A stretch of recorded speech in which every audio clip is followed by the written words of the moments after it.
Hello? Hello? Hello. Yes, this is fine. I got a pretty strong voice, so yeah, it's good. Talk like that and have this clicker. Yeah. Please. Don't touch the mic. No. No, no. No, no, no, no, no. Of course. Yeah.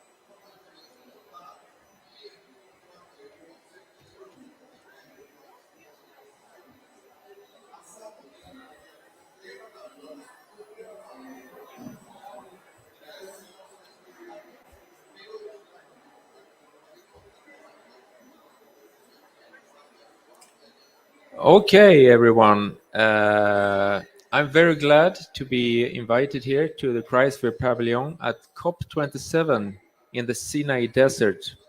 As a glaciologist, it's really exciting to be in the desert, which was actually my first thesis when I started reading geography. So, I want to take you on a journey uh, very, very far north and a place where few of us have been. It's an adventure, but it's also a scientific adventure. It's called the Jubilee expedition. But first, we have some commercial. It would not have been possible without the help from Carnegie funds. And this Carnegie Bank, they financed the first expedition of Adolf Erik Nordenskiöld 150 years ago. So big thanks to them. And also big thanks to all the other sponsors for without clothes, we would have freeze to death, I promise. And without skis, we've still been standing in the north of Svalbard. Without tents, we'd been blown away. And all that, and also rifles to protect from polar bears. And finally, the Färgfabriken, which will host a photo exhibition that will in Sweden and go global this winter. So, who is this Erik Huss? I'm a Swedish geographer, educated in Lund University, but they didn't have glaciology there, so I continued in Stockholm University, studied glaciology and Earth system science. Um, I also have a degree in journalism, so I was a scientific editor for the former biggest network of Earth system scientists on the globe, International Geosphere Biosphere Program. After that, I was head of media for the Royal Swedish Academy of Sciences. Maybe you heard about the Nobel Prizes in physics, chemistry, and economic sciences. So there was a lot of work with that, with the smartest persons on the earth. You had to really struggle to understand. I'm also a keen skier. I love skiing. It's my passion since I was a kid. So Protect Our Winters, I was part of creating this in Sweden. It's a movement that mobilizes the whole ski industry in the climate. Because if we get too warm climate, we won't have any skiing anymore. And then Plogga, you pick up trash while you jog. It has become the global environmental movement in Sweden all over. Who could believe that? We pick other trash and people love it. Then I started my own company 6 years ago, Sustainability. It's about science, take science into business, and so we can thrive, do business on the terms of the planet. And as a scientific advisory board, I have a Berlin Center for Climate Research, which I represent today, together with Researchers Desk, which is a network of researchers. So, the climate. Have anybody heard about the climate? Yes, maybe. So, in one graph, you could see here, this is when I was in Antarctica in the 90s. We did some ice dynamic studies. The result from these resulted in a deep ice core, 4,000 meters down, and we came back 800,000 years back in time. And that is 8 ice ages. And you see the the temperature and carbon dioxide, they follow each other. These are astronomical factors running the ice ages. But on top of that, we have the greenhouse gases strengthening or weakening. You can see the carbon dioxide levels has been, since 4 or 5 thousand years, it has been between 180 and 300 parts per million. When humans came in, we have increased that with 50%. And since carbon dioxide is such a long-lived gas, it lives for thousands of years. You can see that it's and 50% more. It represents a climate that is 3 degrees warmer, and a 3 degree warmer world will be safe operating space for maximum 1 billion people on this planet, and we are heading to 10 billion. We might be 90% too many in just a couple of decades. So let's not go there, I'd say. So, topic of the day, expedition.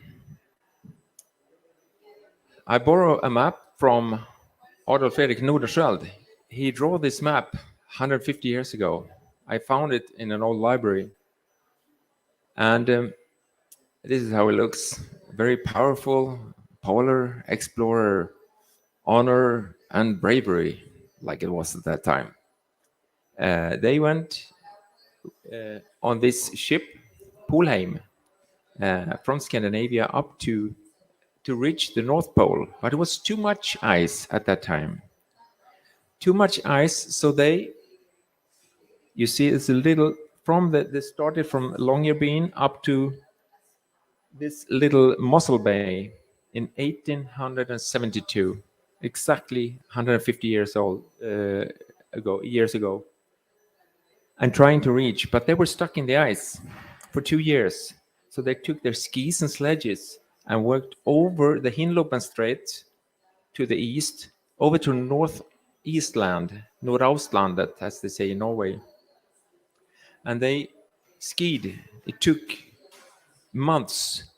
And this is the largest glacier in the whole Europe. Not many people know that.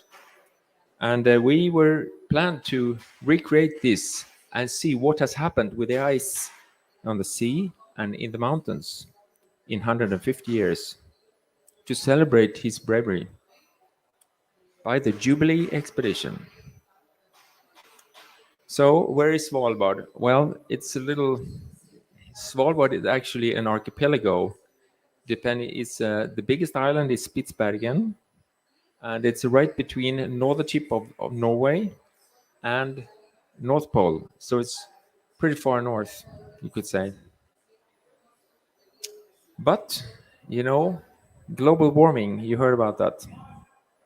The Hinlopen Strait has been, stuck with ice for thousands of years. But when we went there, it was too risky because it was moving and melting even in the middle of the winter.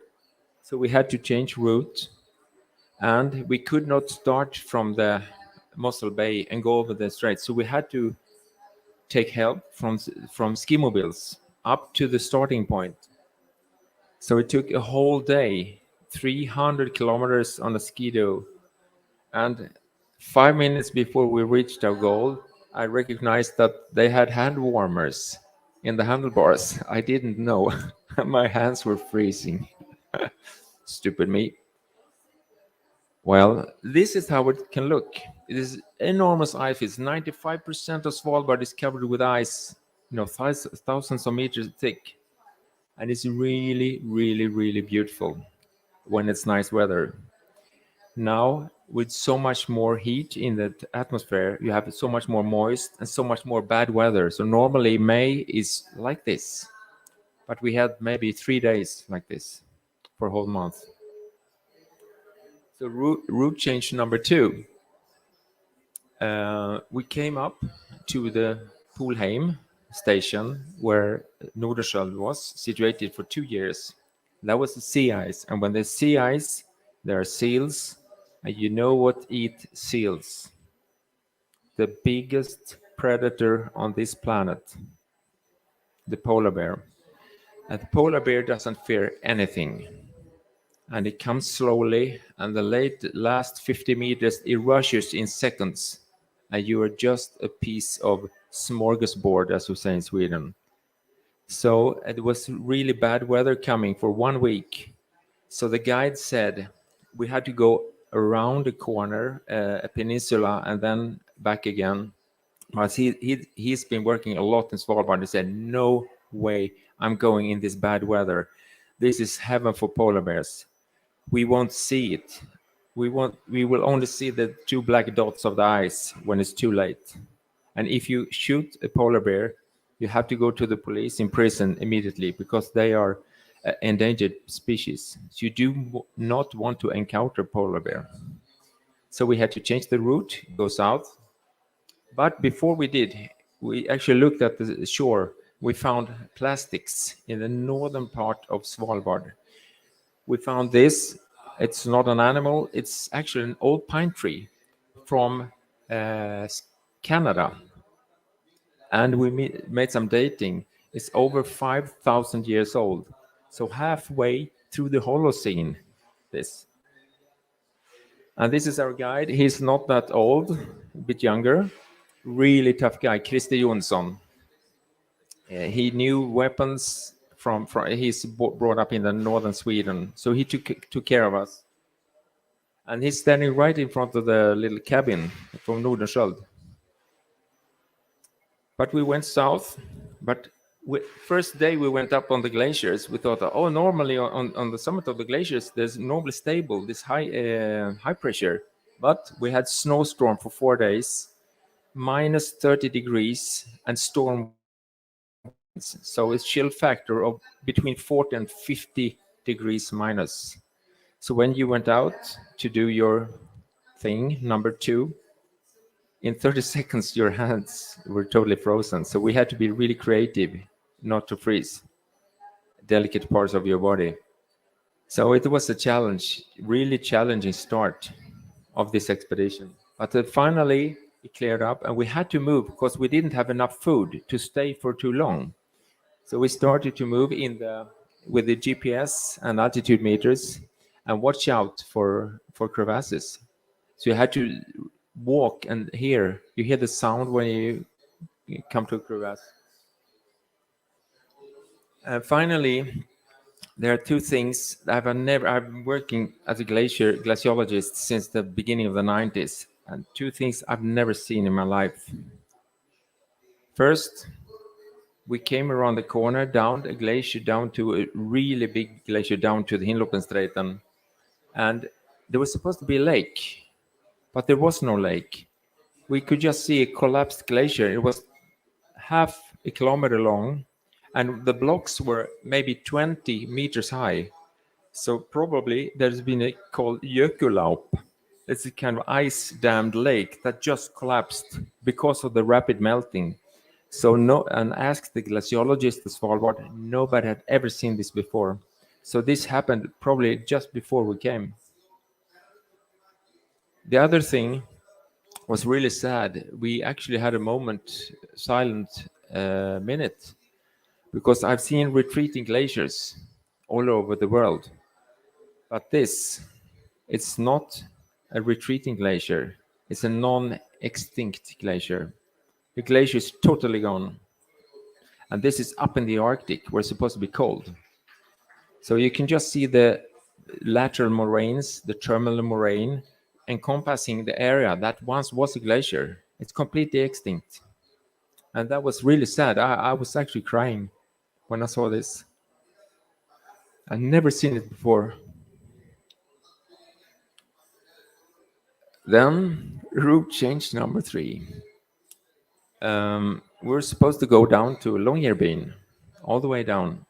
but we had reports from the satellite telephone. So they said it's not possible. The rivers had broken loose, so you will be stranded somewhere. So we had to find an exit. So we find, with the help of researchers at Uppsala University, the Nordenskjöldbren, named after Nordenskjöld. So it was kind of a destiny to end up at Nordenskjöldbren.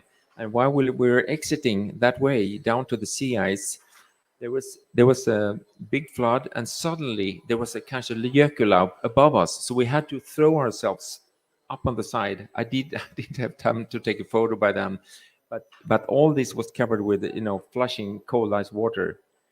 So these things can happen when it's this rapid melting. But finally, we went down to the sea ice. So this is sea ice, and what you see is the front of Nordenskjöldbren. To the right, you see a terminal moraine. And I thought, well, this is the old terminal moraine. You can see a lot of gravel on the lee side. On the storth side, you can see a lot of vegetation. So this was probably the 910 maximum limit of the glacier.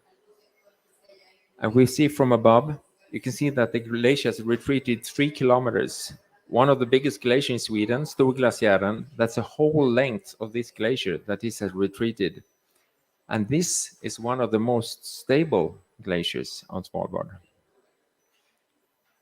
So a perspective of this is that if you look at this map, we helped Uppsala University with the glaciological measurements of stakes and movements and accumulation and ablation on this, and we could see that it didn't melt so fast. So we thought, well, it's not so much melting that we thought. But when we look at the whole Svalbard, the whole group, if we compare to the world, for 120 years, the world has heated up 1.2 degrees. And already this is 170 times faster than normal variations if we look back 3 million years. So it's the speed of change that we all discuss here. But on Svalbard, if we look from the end of the 19th century until today, this is the temperature curve from Svalbard. You can see that from the beginning of the 1970s, the latest 40 years, Svalbard has increased 1.25 degrees per decade. So that is 7 times faster than the normal rate on this globe.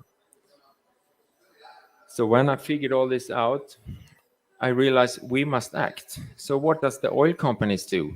Well, the coming 3 years, they're planning to expand their extraction of oil in the Arctic, which is super sensible, with 20%, with the help of our banks. French banks, European banks, Swedish banks. Swedish banks finance this with 45 billion Swedish crowns. They have a green outside, but inside is really, really, really dirty. So what you hear is just greenwashing. Don't believe when they talk. Check where the money flows, and you see what's happening. And Gazprom is, of course, the biggest financer, from Russia. So when we came back to Longyearbyen, normally there would be snowmobiles all over, and snow. But they had, from one day to another, the snow just went away, and they were totally shocked. So when we came, there were snowmobiles all over. They didn't have time to move them back to the garage and in the small balconies where they have the snowmobiles. So it was a lot of lower snowmobiles. This was in end of May. And before we actually ended our expedition, this is the end of our expedition with the Nordenskjöld in behind, we said we must do a statement with all our impressions. So we found this driftwood, made a place for the smallest and northernmost climate summit in the world. And we made statements that will be presented in a movie that we will produce this winter.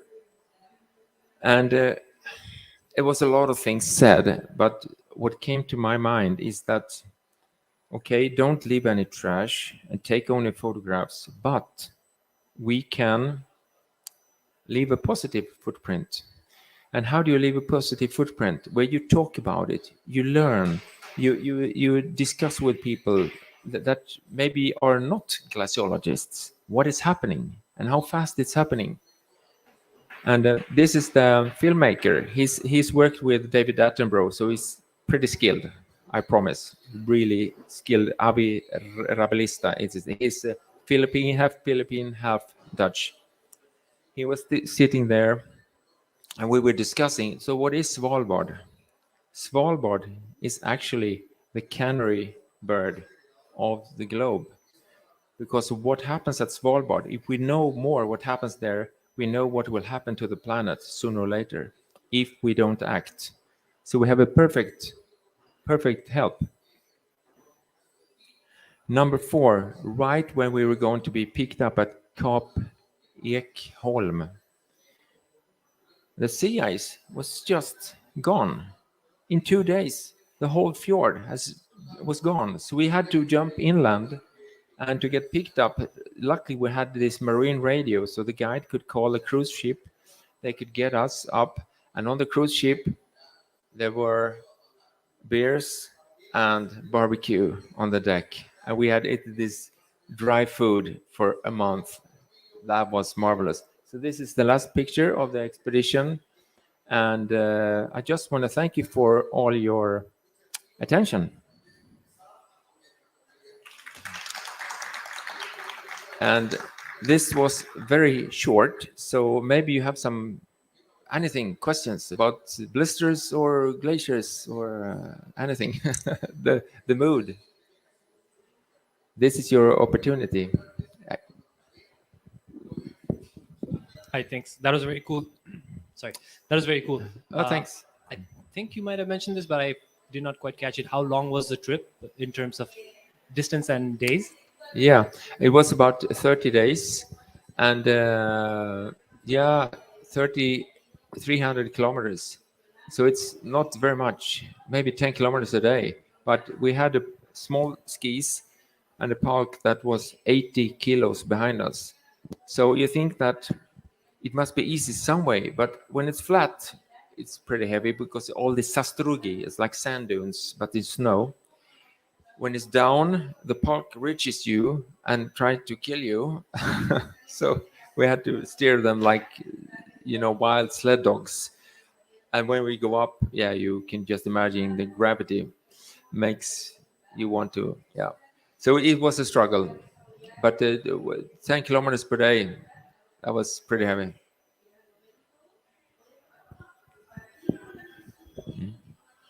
Thanks. I was astounded to see the images of the lake outburst floods. Could you speak a bit more about those? So were they proglacial lakes or were they subglacial? And what do you think the trigger was? Yeah, it's called Jökulá in Icelandic, and I think it's a glacial lake outburst, Glof, they called outburst flood, and it's a glacier. It's pretty solid and heavy, and meltwater is accumulated on the sides and sometimes inside, and it's built up. So when it's normal, when it's growing, this is kind of drained away in the subglacial, uh, intraglacial, and supraglacial channels. But when it melts so fast, it accumulates too much water, and when the pressure gets too hot, too much, and probably this was partly subglacial because this is not just sea ice, no, just frozen water. It was 20 meters thick, and you could see the years. So it's partly subglacial lake, and that was suddenly drained of something internal, quick happening. And if you see how fast things are happening, it's probably due to these faster movements because of the rapid heating. That is our theory, but nobody knew about this. So we would have to study this more. But it's probably a quickly drained subglacial lake. That is hypothesis. But it's a good question.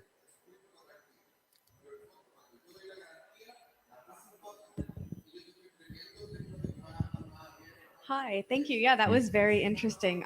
As a non-glaciologist, I might have some pretty basic questions.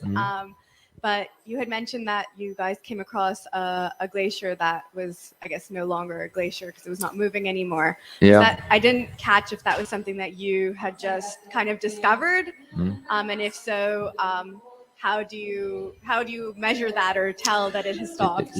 Yeah, we nobody knew about this. We spoke with a glaciologist at the University of Svalbard, UNIS, and also the researchers at Uppsala University who has been here for 30 years, and nobody knew about this. So it might have happened quite recently. And to be honest, this area is not so very often that people go with skis and sledges there, mostly skidos. And with a skido, you can go really quick, so you don't see everything. So I don't know when this glacier died or disappeared completely, but I've never seen it so clearly in these high altitude areas. I've seen it in our tropical areas and in the Alps, but there the melting is so much faster because of the heating. But it shouldn't happen in Svalbard. Thank you.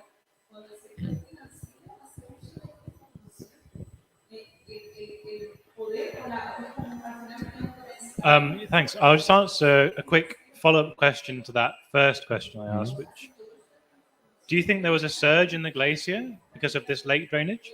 Obviously, in Svalbard, there have been many glacier surges which happen over Yeah. the years.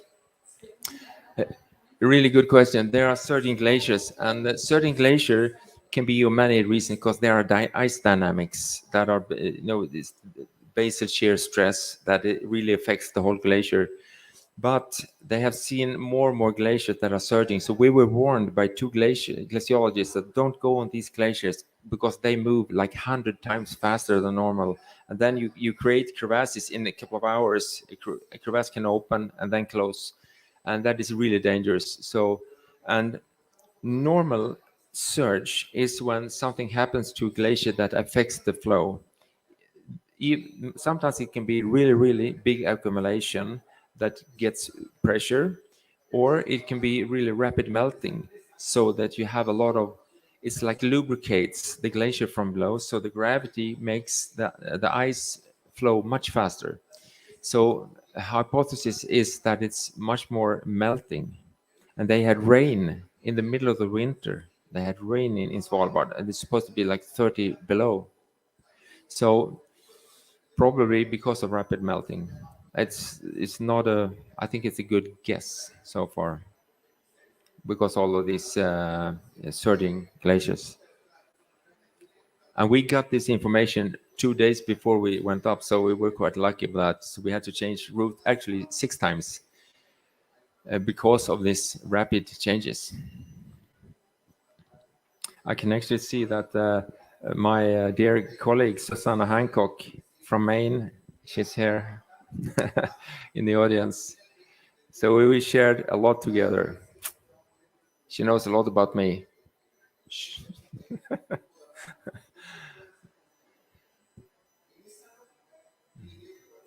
Yes, please.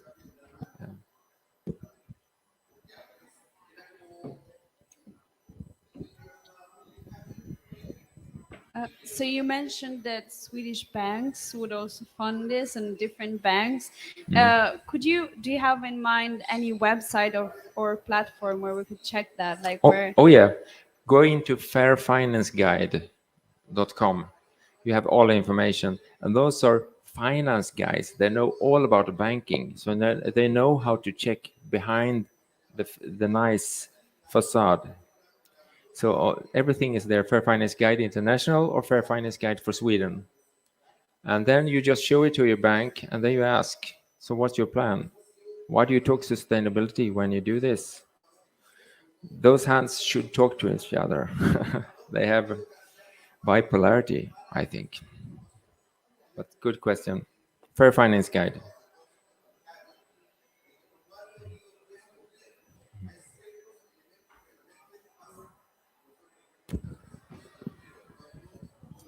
Me again. You mentioned about the polar bears. Yeah. So, from the memories of your guides, are the polar bears now roaming further inland than they used to do, and is it harder to find routes? Yes, good question. I mean, that was actually my biggest fear, and a lot of us in the team. So we had a lot of discussions about this fear because avalanches and crevasses, I've been through that. We can take that in the post. I have a lot of stories about that. So I've been lucky so far, but I know how to avoid that. But when you meet something with 800 kilos and just want to eat you, and it's silent, you don't see it in the whiteout, and it just feels your smell, 1 kilometer away. So you really have to pay attention to the polar bears. But what was your specific question again? Sorry. Just wondering whether changes in Svalbard and the Oh, ecosystems yeah, I are driving remember them now. further inland. So Yeah, there's a true. bigger risk than before. Since there was all sea ice around Svalbard, even in the summer, that is gone. So polar bears, they live on the sea ice. They eat seals mainly. So they are moving towards land. So especially in Russia and in Canada, there's a lot of more polar bears coming into the villages and societies among houses, and that creates a stress which you might have to kill them, and they are endangered, so you should not kill them. So it creates a stress between humans and polar bears, I'd say. Thank you. But we were lucky, as you can understand.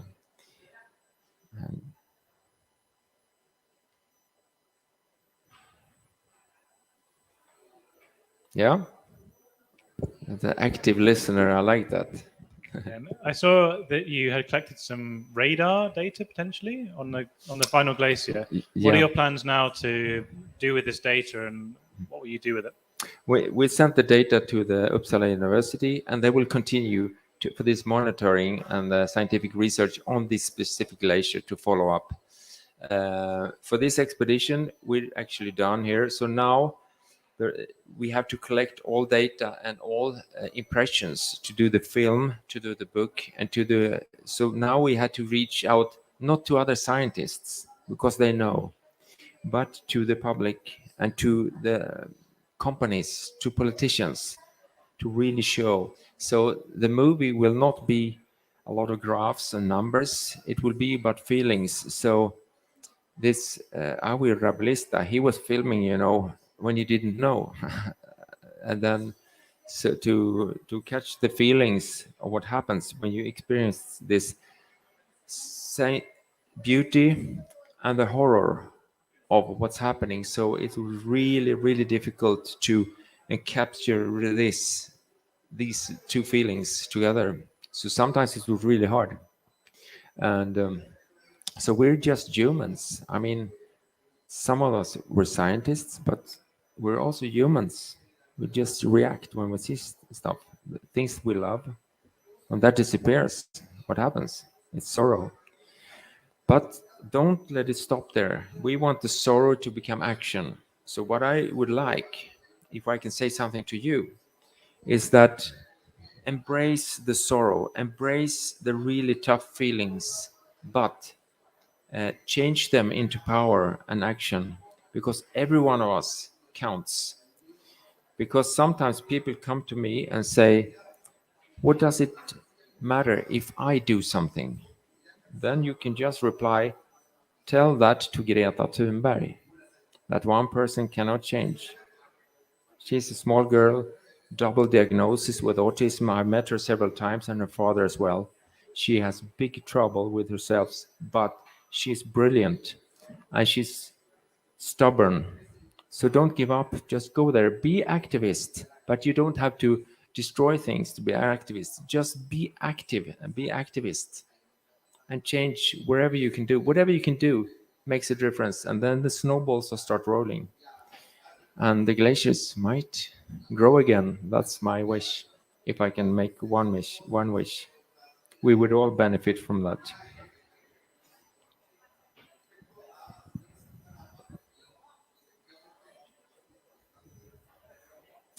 So, thank you. I really like your interest. I'll be here for a couple of minutes so we can just have a chat, or over the bar or something. But I see you around, and thank you, all you viewers, to watch this preview of our Jubilee expedition that will be produced as a movie later this winter.